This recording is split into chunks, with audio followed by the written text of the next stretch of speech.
Deandre Davis. I'm part owner of My Walk is Different, and I'm sitting here with Terrance Pope, CEO of Transition 7, a mentors group, and also I'm a motivational speaker.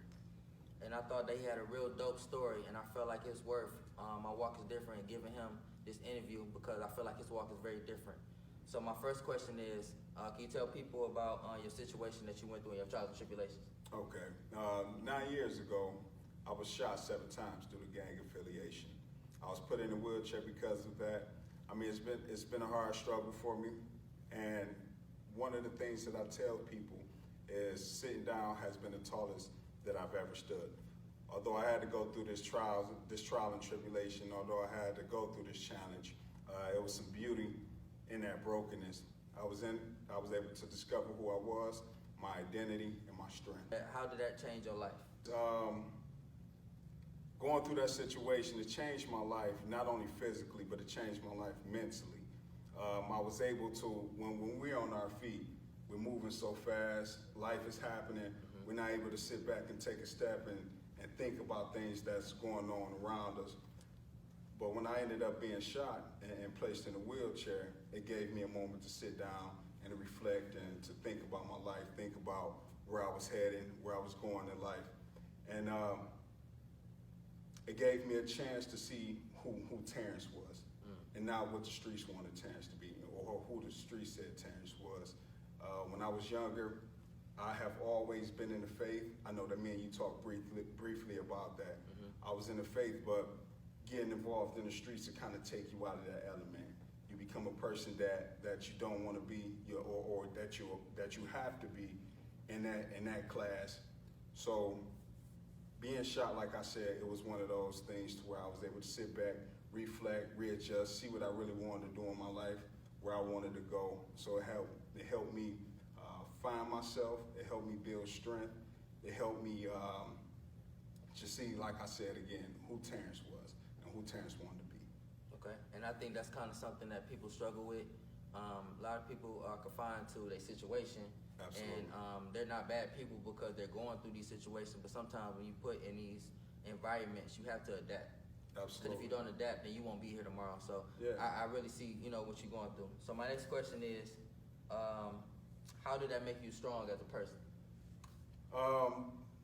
It made me strong as a person because it was something, I had to go through something that I've never been through, and like life can't prepare you for challenges at all. Life can't prepare us for challenges. We just have to go through it, and when it approaches us, we just have to go through it. We kind of have to sift our way through it, and so like I said, it made me a stronger person. It made me reevaluate a lot of things in my life, man. It strengthened me mentally, spiritually. I'd be remiss if I didn't say this, but it was all glory to God. Like, I had to get back to my roots and what I've known. And because of that, and getting reacquainted with God and who He is, I was built spiritually again.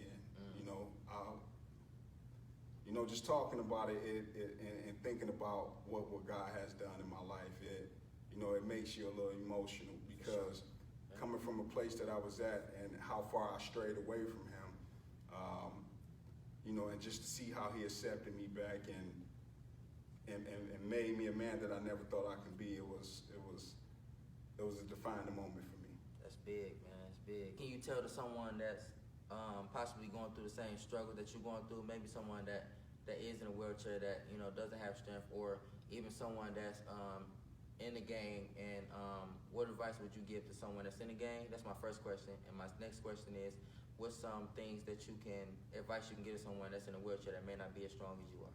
So what I would give to somebody that's in the gang, in the street life, is that you can be different, that you are not confined by your circumstances, that your past don't define you, and that you can step outside of that arena and be all that you hope to be. I think that we all have a dream and a purpose in our heart.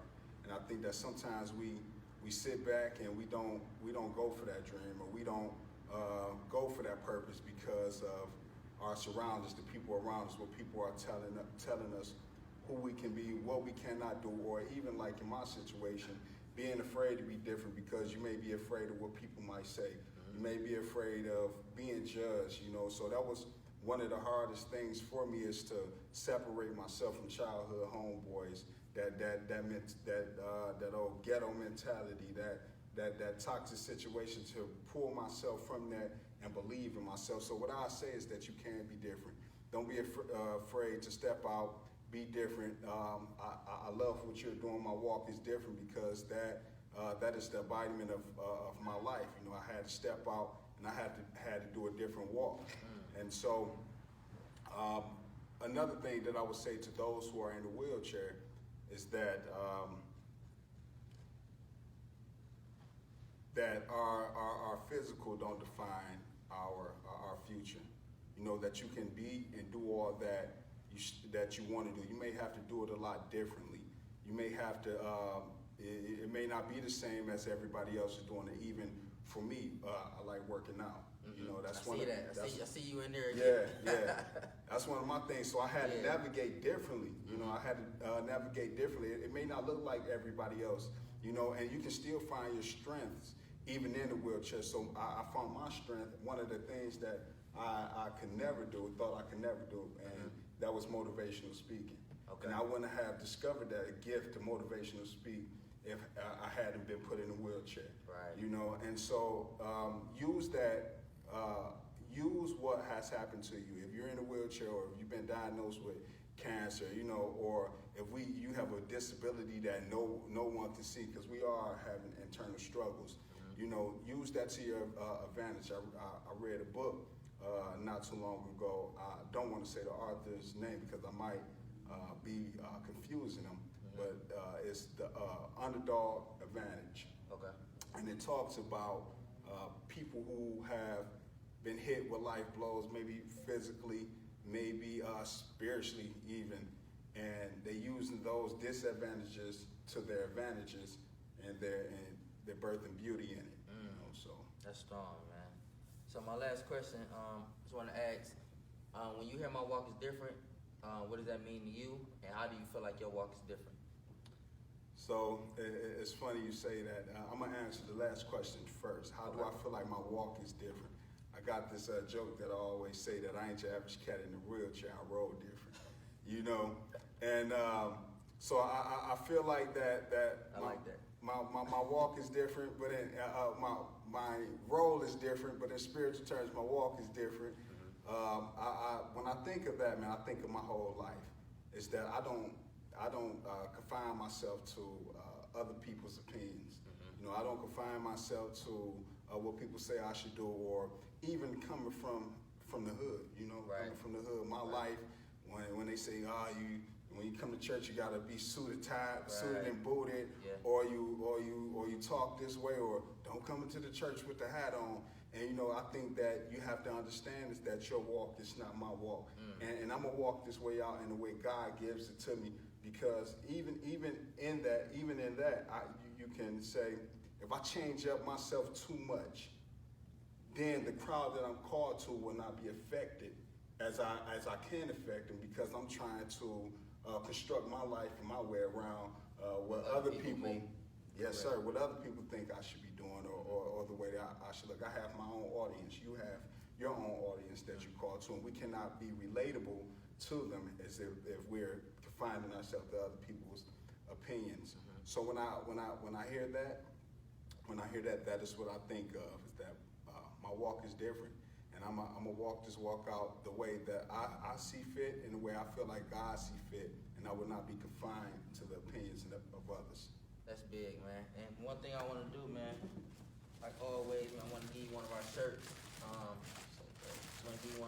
Man, because I really feel like your story embodies the whole purpose of me even bringing this brand up, and the reason why me and my partner even came to this point where we feel like we need to do these interviews is for people to understand that it's okay for your walk to be different than other people. It doesn't make you wrong, you know, and doesn't make anyone else telling you that you should do anything. It doesn't necessarily make them wrong or right either.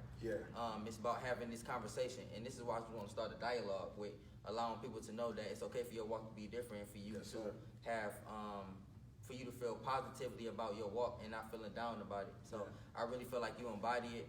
Your trials and tribulations is something that I attest to. Even things that we spoke about beforehand, I feel like it's a lot of things that I dealt with in my life. Yes, sir. And I really feel like you embody what my brand is about, and I appreciate you even sitting there having the conversation with me and doing this interview with me, man, because a lot of people are scared to do this. Yeah. They're scared to have the dialogue based off everything that you just said about how it may be perceived, how people may look at it. And if I have anything to say to my viewers, people like this is the reason why I'm doing what I'm doing. Everybody has a story. And for you, if you have a story and it's something that maybe you haven't even came to grips with or feeling comfortable with telling, I want you to feel empowered with my brand. So you can shop with my brand on www.mywalkisdifferent.com, and please support him as well in his endeavors. Him and his beautiful wife have something going on that I feel like is very dope. And I feel like that's something that you should definitely take heed to and something that you should support. And right now, in this climate, I feel like we all should support black-owned businesses for sure. Yes, sir. So I appreciate you, man, for being here. I really appreciate you, man. And we're going to be here again with the next interview, man. So I appreciate y'all for sitting here watching this.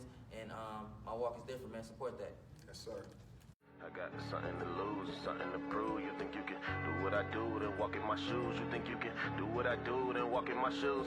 Yeah, y'all barely move, I'm kinda confused. I got something to lose and something to prove. You think you can do what I do, then walk in my shoes. You think you can do what I do, then